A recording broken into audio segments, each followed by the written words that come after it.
Millions of mosquitoes, for months on end, greedily waiting at every well-lit patio door. In the Italian town of Orbetello, residents and tourists have been plunged into a nightmare. This is the situation with the mosquitoes here. Here we are. We can only hope that they disappear and that we survive the tourist season. But where did they all come from? And why the coastal town of Orbetello? Mario Cardoza runs the seaside restaurant I Pescatori. The once bustling terrace is now deserted. Under conditions like these, it's impossible to use the terrace. The mosquitoes are attracted to light, especially at nighttime. And then they fall onto the tablecloths. You can't serve dinner like that. The restaurant is located by the Lagoon of Orbetello in Tuscany. The lagoon is connected to the sea via 2 canals. According to biologist Mauro Lenzi, the infestation is the result of an increasingly unbalanced ecosystem. He has been closely observing these changes for years. I was born here. I've lived by the lagoon since I was a child. Lenzi runs Lea Lab, a local laboratory that monitors lagoon ecology and aquaculture. He regularly examines the water quality here. There's a lot of fertilizer in the lagoon. That leads to excessive growth of plants, especially microalgae, but other species also take advantage of the conditions. In summer, the large algae die off, sink to the bottom, and turn into decaying organic matter.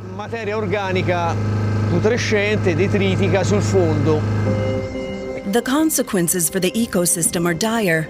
In the summer of 2024, residents watched helplessly as 200 tons of fish washed ashore. A €15 million loss for the fishing industry, triggering a mosquito epidemic.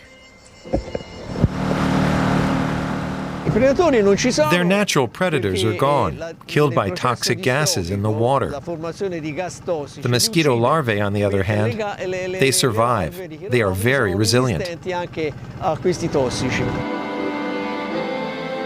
And so, Orbetello has been afflicted by massive swarms of mosquitoes for months.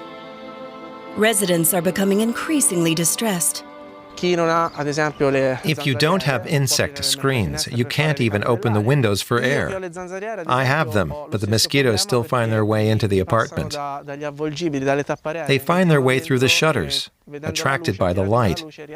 So I still have them in the house. In the evening before I go to bed, I have to vacuum them off the ceiling.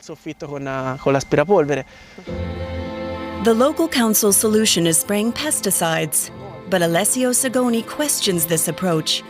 After all, the real issue here is the lagoon.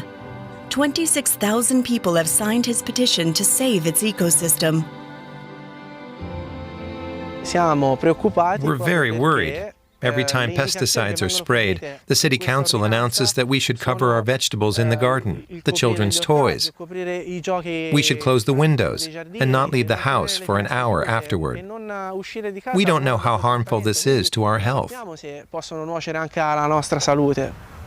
Alternatively, cleaning the lagoon floor with ships like these could be much more effective. But they're expensive to operate. There are 3 stationed here already, but only 2 are operational. 70 to 80,000 tons of algae grow here every year.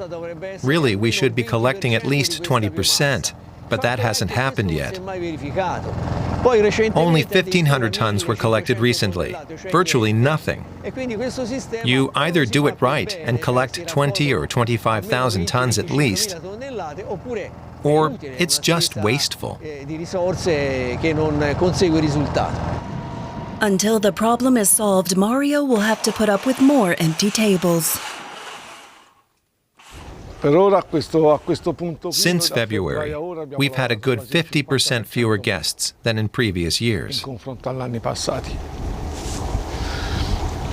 That's a huge loss for us.